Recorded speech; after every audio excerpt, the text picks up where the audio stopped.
छात्री को सुप्रभात। Welcome to our channel, and today we are going to discuss about definition, scope and subject matter of economics, अर्थशास्त्र संज्ञा परिसर और विषय वस्तु यही टॉपिक उपरे आज आम आलोचना करवा। तो प्लस टू सेकेंड ईयर छात्र छात्री ध्यान दे शुणिबे एवं जहाँ मुझे लिखी ताकू निश्चय भाव में नोट करदे। तो अर्थशास्त्र संज्ञा प्रथमे देखा तागु तुमको जानवा उचित अर्थशास्त्र केते प्रकार रही थाए। तो अर्थशास्त्र जे देखा अर्थशास्त्र दुई प्रकार।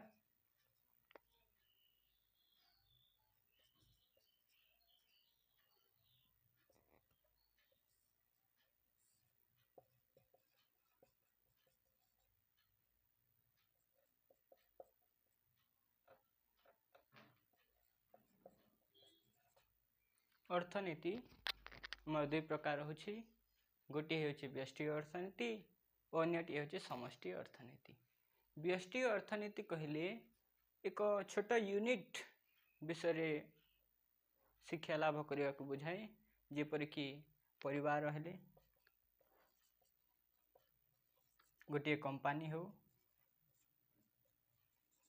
किंबा गोटे व्यक्ति हो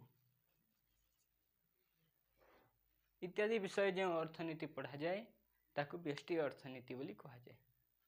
ताकू इंग्राजी रे माइक्रो इकोनॉमिक्स बोली कहा जाए। एवं समष्टि अर्थनीति जब देखा यह गोटे समष्टिगत अर्थव्यवस्था उपरे अध्ययन करा जाए। उदाहरण स्वरूप गोटे देशर अर्थव्यवस्था हेउछि समष्टि अर्थनीतिर उदाहरण।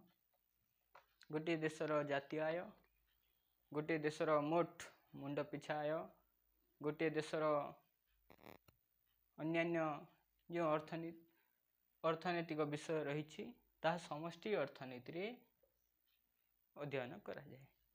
तो प्रथमे तम बहिर व्यष्टि अर्थनीति दिखाई।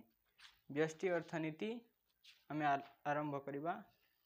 Introductive micro economics jar introduction अर्थशास्त्र प्रथमे संज्ञा देखा। व्यष्टि अर्थनीति आम आरंभ करवा। व्यष्टि अर्थनीति रे अर्थशास्त्र संज्ञा किपरि होता है आज आम आलोचना करवा। तो अर्थशास्त्र संज्ञा प्रदान करवा एक जटिल विषय। यदि आम देखा संज्ञा जदि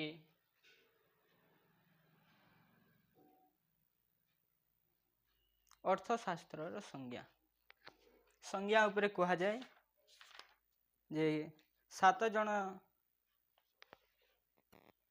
6 जन जदि एकाठी होती अर्थशास्त्री माने ताले सेति मध्य 7टी संज्ञा बाहरी। तो तार अर्थ कौन अर्थात अर्थशास्त्र संज्ञा अनेक रही। संज्ञा अर्थ देखा अर्थशास्त्र बा इकोनॉमिक्स दुईटी शब्द रही है। अर्थनीति दुईटी शब्द रही है। इकोनॉमिक्स शब्द गोटे है ओइकोस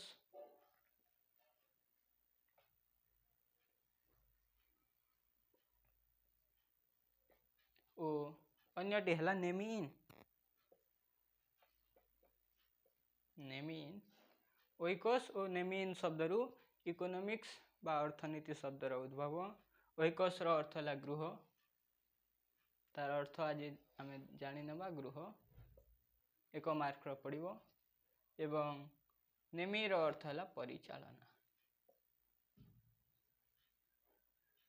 आउ थे कहि पे ओइकोस अर्थ गृह, नेमीर अर्थ परिचालना। एवं मन रखि तो यही अर्थनीति आम व्यष्टि अर्थनीति आलोचना करुछु। गोटे परिवार गोटे गृहर परिचालना पाई जो विषय आम पढ़ा ताहला अर्थनीति। व्यष्टि अर्थनीतिर आम आलोचना यहाँ कर। समष्टि अर्थनीतिर संज्ञा टिके भिन्न रहिबो